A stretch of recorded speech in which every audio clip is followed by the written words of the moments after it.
এখন আমাদের মাওলানা হাফিজুর রহমান সিদ্দিকী সাহেব সে এখন গুরুত্বপূর্ণ আলোচনা রাখবে। বলেন আলহামদুলিল্লাহ। আলহামদুলিল্লাহ। আসেন, অবস্থা ভালো না তো? ঠিক আছে। যাদেরকে দেখছিলাম ছিল মাদ্রাসার সেক্রেটারি, গত বছরও তো ছিল, আজকে আমাদের মাঝে নাই। এরকম একদিন আসবে যেদিন আমরাও থাকব না। আর সবসময় মনে রাখতে হবে, থাকবো না তো ঠিক, কিন্তু এমন একটা অচেনা অজানা এমন একটা জায়গায় যেতে হবে যেখানে একবার কেউ রওনা করে গেলে দ্বিতীয়বার আর ফেরত আসে না। আর দুনিয়া মাজরাতুল আখিরা, এই দুনিয়াটাই হলো ওই অচেনা অজানা, ওই পথের সম্বল সম্পদ কামাই করার জায়গা। আজকে যারা মাহফিলে আসছেন নিয়ে যাদের সহি, আল্লাহ কবুল করে লক্ষ লক্ষ নাকি আমল ময়দান করবে। কথা বেশি লম্বা না, সংক্ষেপ বলছি, যেহেতু আমার পরে হাফিজুর রহমান সিদ্দিকী সাহেব আলোচনা রাখবেন। আর আমরা তো বলতে গেলে একই এলাকারই, বরিশালেরই, তো সবসময় দেখি, আলোচনা শুনি, তারপরে বরকাতান বসি। আমি আপনাদের সামনে যে আয়াত শরীফ তেলাওয়াত করেছি, আল্লাহ বলছেন যত মাখলুকাত আমি সৃষ্টি করছি এর ভিতরে সর্বশ্রেষ্ঠ সম্মানিত মানুষকে সৃষ্টি করছি। সবাই বলি আলহামদুলিল্লাহ। একটু মোবাইল টোবাইল সতর্ক করে বসে, কয়েক মিনিট বেশি না, আর একটু দোয়া করেন, বলে আল্লাহুম্মা হাওয়া লাইনা ওয়ালা আলাইনা, আল্লাহুম্মা হাওয়া লাইনা ওয়ালা আলাইনা, আল্লাহুম্মা হাওয়া লাইনা ওয়ালা আলাইনা। আল্লাহ যা করবেন আলহামদুলিল্লাহ, যেই কথা বলতে চাইছিলাম। আবার আল্লাহ আয়াতের ভিতরে বলছেন এক শ্রেণীর মানুষ, যেই মানুষগুলো চতুষ্পায় জানোয়ারের মতো, অন্য আয়াতে আল্লাহ বলেন তার চেয়েও খারাপ, অন্য আয়াতে বলে সৃষ্টির ভিতরে সর্বশ্রেষ্ঠ খারাপ তাও মানুষ। কথা ঠিক না বেঠিক? এক আয়াতে আল্লাহ বলেন সর্বশ্রেষ্ঠ সম্মানিত কারা? মানুষ। আবার সবচেয়ে নিকৃষ্ট কোন মানুষ সম্মানিত, কোন মানুষ নিকৃষ্ট, এইটা বুঝাবার জন্যই, বোঝবার জন্যই, সর্ব উৎকৃষ্ট মানুষ হওয়ার জন্যই এই মাহফিলের ব্যবস্থা। আর বংশের দিক থেকে, শিক্ষার দিক থেকে মানুষের পরিচয় না। মানুষ ভালো মন্দ এইটা নির্ভর করে কলমের উপরে ভিত্তি করে। কথা ঠিক না? আল্লাহ রাব্বুল আলামিন আমাদেরকে কলবে সালিম আল্লাহ দান করুন। সবাই বলে আল্লাহুম্মা আমিন। আর কলবে সালিম কাকে বলে? শরীরের কতগুলো রোগ আছে না? এরকম কলব, এরও কতগুলো রোগ আছে।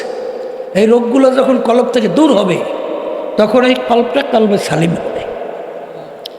এর ভিতরে বড় রোগের নাম হলো তাকাব্বুরি, হিংসা, রিয়া, হুব্বেজা, হুব্বে মাল, ওজব, রাগ, লোভ, গিবত শিকায়েত, এই বিভিন্ন আদার্স। এগুলো দূর করার জন্যই, যেহেতু বৃষ্টি একটু বেশিই নামতেছে, আচ্ছা ওই আশেপাশের মসজিদে বসতে পারবেন, মাদ্রাসায় বসতে পারবেন। আচ্ছা, আর যারা ভিতরে এসে বসে যদুর পারে, স্কুলটা খোলেন, মাদ্রাসার দোতলা সব অনেক জায়গা আছে, আলহামদুলিল্লাহ। কথা না বলি, যেই কথা বলতে চাইছিলাম, এই কথা একটু সংক্ষেপ। আমরা মাদ্রাসা, মসজিদ, দোতলা, সেখানে আপনারা জায়গা আলহামদুলিল্লাহ আছে, সেখানে যাইতে পারবেন। এই আল্লাহর বান্দারা শোনেন, আর যারা নাকি পর্দারে মা বোনরা আছে, এই কলবে সালিম তৈরি করার জন্যে সহি তরিকার যে উলামায়ে কেরাম ঔষধ রাখছেন, এই ঔষধ ব্যবহার করলে আল্লাহর রহমতে দেখা যায় অল্প সময়ের ব্যবধানে আল্লাহর রহমতে কালবে সালিম তৈরি হয়। সবাই বলেন আলহামদুলিল্লাহ। তা যাই হোক, এখন তো বন্যাই মতো ছাড়ছে, সবাই একটু দোয়া করি আল্লাহুম্মা আমিন। রব্বানা আতিনা ফিদ দুনিয়া হাসানা ওয়া ফিল আখিরাতি হাসানা ওয়া কিনা আযাবান নার। আল্লাহ আমাদের জীবনে গুনাহ খাতা মাফ করে দেয়, মাহবুবকে হেদায়েতের জরিয়া বানায় দেয়, সর্বদিক থেকে হেফাজত করে। আল্লাহ মাদ্রাসা মসজিদে দিনের জন্য কবুল করে। আল্লাহ বিশেষ করে হেমায়েতের আব্বাসে অনেকেই অসুস্থ, সুস্থ করে দেয়। আমাদের সকলের মেয়েদেরকে, ছেলেদেরকে, জাতির সবাইকে দিনদার হিসেবে কবুল করে। আল্লাহ কালবে সালিম নিয়ে কবরে যাওয়ার তৌফিক দান করে। সুবহানা রাব্বিকা রাব্বিল ইজ্জাতি আম্মা ইয়াসিফুন ওয়া সালামুন আলাল মুরসালিন আলহামদুলিল্লাহি রাব্বিল আলামিন। এখন মাওলানা হাফিজুর রহমান সাহেব এখনই বয়ানটা করে পরে করবেন। কি কায়দা না বিশ্বের থামবে নাকি? শোনেন,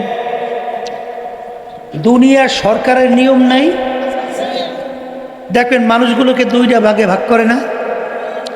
যারা নাকি বড় বড় ডিগ্রি অর্জন করে তাদের জন্য সরকার বড় বড় সম্মানিত পদ, এসপি, ডিসি, সচিব, বড় বড় পদ রাখছে না। আবার তাদের জন্য ডিসির বাংলো, এসপির বাংলো, বলে কি বলে না? কিন্তু এই ডিসি এসপি হওয়ার জন্যে